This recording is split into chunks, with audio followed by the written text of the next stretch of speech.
अहदुकुम सलात फी मस्जिदिही फलयजअल लिबैती नसीबन मिन सलातिही फइन्नल्लाह ज़ाइलुन फी बैती मिन सलातिही खैरन। मुस्लिम की हदीस है, 778 की हदीस है।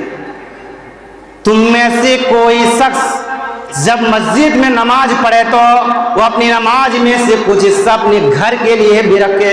क्यों ना के घर में नमाज अदा करने से अल्लाह ताला घर में भी खैर भलाई बरकत लाएगा। कागजों से 2-4 पत्ता क्या पढ़ लिया अब्दुल कबीर, नया कानून बनाने चला कि कुछ हिस्सा अपने घर के लिए भी रखे। नहीं नहीं मेरे प्यारे साथियों, मैं नया कानून बनाने नहीं जा रहा हूँ, ये हदीस कह रहा है, ये हदीस कह रहा है। मैं कौन सी नमाज रखने के लिए कहता हूँ, गौर से सुनिए। और एक हदीस पेश करता हूँ, फलैकुम बिस्सलाति फी बुयूतिकुम फइन्ना खैरा सलातिल मरी फी बैतिल लस्सलातुल मक्तूबतु। बुखारी मुस्लिम की हदीस है। जब बुखारी पढ़ोगे तो आपको 731 के अंदर मिल जाएगा, और जब मुस्लिम पढ़ोगे तो 781 के अंदर मिल जाएगा। तुम अपने घरों में भी जरूर नमाज पढ़ा करो। क्यों ना कि आदमी की बेहतरीन नमाज वो है जो अपने घर में पढ़े, सवाए फर्ज नमाज के, सवाए फर्ज नमाज की। फर्ज नमाज आप मस्जिद में पढ़िए और सुन्नत नमाज आप घर में जाकर पढ़िए, ये अफजल है, ये बेहतरीन है। मैं ये नहीं कहता हूँ कि सुन्नत नमाज आपकी मस्जिद पर नहीं होगी। मैं ये कहना चाहता हूँ मेरे प्यारे साथियों कि अगर आप सुन्नत नमाज घर में भी पढ़ोगे तो अल्लाह ताला घर में भी खैर भलाई बरकत लाएगा। इसीलिए मैंने आपके सामने यह हदीस पेश किया।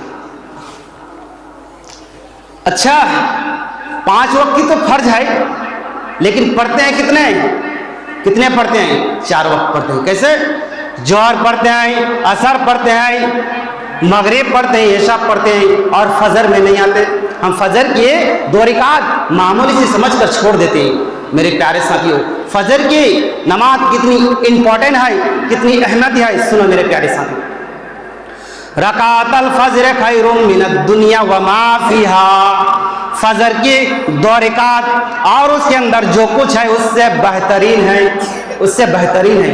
धन दौलत आलिशान बंगले कार स्कॉर्पी उसको एक साइड रख दिया जाए और फजर की 2 रिकात एक साइड रख दिया जाए।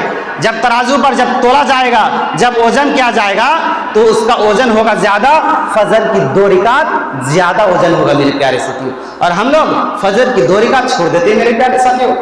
तो मेरे प्यारे साथियों, फजर की 2 रिकात मत छोड़िए मेरे प्यारे साथियों। अच्छा, और एक चीज, दान करते हैं, रोजा भी करते हैं, नमाज भी पढ़ते हैं, लेकिन जानते नहीं। दान करेंगे तो किसके लिए? गांव वालों को दिखाने के लिए? मस्जिद में नमाज पढ़ने आएंगे तो किसके लिए? मौलाना साहब के लिए? रोजा करेंगे तो किसके लिए? अपने बाप के डर से या मोहल्ले वालों को दिखाने के लिए? सुनो मेरे प्यारे साथियों, किसके लिए करेंगे? गौर से सुनो। तू मस्जिद में आई रहा है तो ये सोच करा कि इबादत अल्लाह ही के लिए है और किसी के लिए नहीं। अगर किसी के डर से आ रहा है तो बिल्कुल मत आ। अगर तो मोहल्ले वालों को दिखाने के लिए आ रहा है तो बिल्कुल मत आ। अगर तो अपने उस्ताद को दिखाने के लिए आ रहा है तो बिल्कुल मत आ। अगर तो अपने बाप के डर से आ रहा है तो बिल्कुल मत आ। अगर तो अल्लाह के डर से आ रहा है, अल्लाह को माबूद और अल्लाह ही के लिए पढ़ने आ रहा है तो तेरा मोस्ट वेलकम, खुशामदीद। इसको भी 2 बार कहा जा रहा है, फिर सुन ले। अगर अल्लाह के डर से आ रहा है तो आ, अगर लोगों को दिखाने के लिए आ रहा है, लोगों के लिए पढ़ने आ रहा है तो बिल्कुल मत आ जा। ये दूसरी नसीहत। अब तीसरी नसीहत सुनो। अशहदु अन्ना मुहम्मदर रसूलुल्लाह। बड़ी प्यारी नसीहत।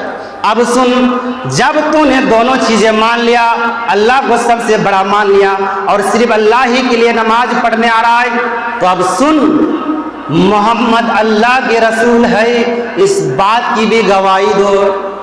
मैं गवाही देता हूं इस बात की कि मोहम्मद अल्लाह के रसूल है, इस बात की भी गवाही दो। इसका मतलब क्या है? इसका मतलब यह है कि मस्जिद में या घर में या जहां पर भी तू नमाज पढ़ रहा है, नमाज तेरी मुताबिक नहीं पढ़ी जाएगी। नमाज में अब्दुल कबीर का तरीका नहीं चलेगा, नमाज में मुल्ला मौलवी की नहीं चलेगी, इमामों की नहीं चलेगी, फकीहों की नहीं चलेगी, बुजुर्गों को नहीं चलेगी, मुल्ला और कड़मुल्लाओं की नहीं चलेगी। अब तू नमाज पढ़ने आ ही रहा है अल्लाह की इबादत के लिए, और जितनी देर और जब तक इबादत करेगा वो जनाब मोहम्मद रसूलुल्लाह के तरीके पे करेगा। इसलिए इस बात की भी गवाही दो कि मोहम्मद अल्लाह के रसूल है, यानी आपने नबी ने जैसी बताई इबादत हम वैसे करेंगे। जोहर में जितनी बताई उतनी पढ़ेंगे, असर में जो बताई वो पढ़ेंगे, मगरिब में जैसे बताई वैसे पढ़ेंगे, फजर में जब बताई तब पढ़ेंगे, और जितनी बताई उतनी पढ़ेंगे। हम मनमानी तरीके से नहीं पढ़ेंगे। जोहर की अजान सफज फर्ज कर लो 12:15 बजे हो रहा है तो हम 2 बजे 2:30 बजे नहीं पढ़ेंगे। असर की नमाज सफज 2:30 बजे 3 बजे हो रहा है तो हम 5 बजे नहीं पढ़ेंगे। मगरिब की सूरज 5:30 बजे डूब रहा है तो हम 6 बजे 7 बजे अपने मनमानी तरीके से नहीं पढ़ेंगे कि जब मर जाए तब पढ़ेंगे। नहीं, मोहम्मद अल्लाह के रसूल है, जैसे बताए वैसे पढ़ेंगे और जितनी बताई उतनी पढ़ेंगे। अगर तू अपनी नमाज अपनी इबादत मोहम्मद रसूलुल्लाह के तरीके पे करना है तो अगर ये 3 चीजें अगर तूने मान लिया, कबूल कर लिया, नमाज के लिए अल्लाह सबसे बड़ा है, इबादत उसके लिए है, मोहम्मद रसूलुल्लाह के तरीके पे पढ़ी जाएगी। अगर ये 3 चीजें अगर तूने मान लिया, कबूल कर लिया, तब कहा जा रहा उसे हय्या अलस्सलाह, अब आओ नमाज के लिए। गौर किया? अब किसी से पूछो अजान किसके लिए होती है? नमाज के लिए नहीं। अगर नमाज के लिए अजान होती है तो पहले हय्या अलस्सलाह होता, आओ नमाज के लिए। लेकिन हय्या अलस्सलाह तो 4 नंबर पर आ रहा है। पहले अल्लाहु अकबर आ रहा है, उसके बाद अशहदु ला इलाहा इल्लल्लाह आ रहा है, उसके बाद अशहदु अन्ना मुहम्मद रसूलुल्लाह आ रहा है, उसके बाद कहा जा रहा है हय्या अलस्सलाह, अब आओ नमाज के लिए। इसका मतलब यह है कि नमाज से पहले इबादत अल्लाह के लिए मानना और तरीका मोहम्मद रसूलुल्लाह के लिए मानना। अगर ये 2 चीजें अगर तूने मान लिया, कबूल कर लिया नमाज के लिए, अगर ये कबूल नहीं तो जाओ अपने अपने ऑफिस पर बैठो, कोई जरूरत नहीं है। और जब इस तरीके पे नमाज पढ़ोगे हय्या अल फलाह, तभी तुम्हें कामयाबी मिलेगी। आओ कामयाबी की तरफ, आओ कामयाबी की तरफ। जब ये 2 बार कहा तो फिर कहा जा रहा है अल्लाहु अकबर ला इलाहा इल्लल्लाह, अल्लाह सबसे बड़ा है और इसके अलावा कोई माबूद नहीं। गौर कीजिए आप, यह है अजान। हम लोग क्या कर रहे हैं? अजान हो रही है, टीवी बंद कर दे। इतना है नमाज का एहतराम हमारे यहाँ, अजान हो रही है टीवी बंद कर दे। अजान के वक्त टीवी बंद कर दे, ये अच्छी बात नहीं है। और बेशरम बेहुदे वही पड़ा सो रहा है, ये अच्छी बात है।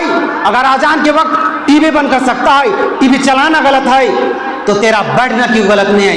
तेरा सोना गलत क्यों नहीं है? तेरा बिजनेस क्यों गलत नहीं है? अगर अजान की आवाज सुनकर सिर्फ टीवी चलाना गलत है तो हर वो काम गलत है जो अजान की बात किया। जरा मेरे प्यारे साथियों, जरा तसव्वुर करो मेरे प्यारे साथियों, अजान की आवाज सुनकर सिर्फ 2 ही काम है जो आप कर सकती हो।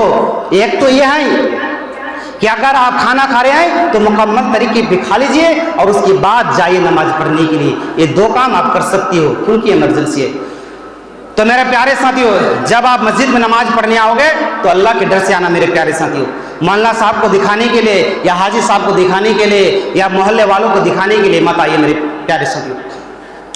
तो वक्त मुझे इजाजत नहीं दे रही है। आखिर में अल्लाह ताला से दुआ है हम तमाम मुसलमान भाइयों को 5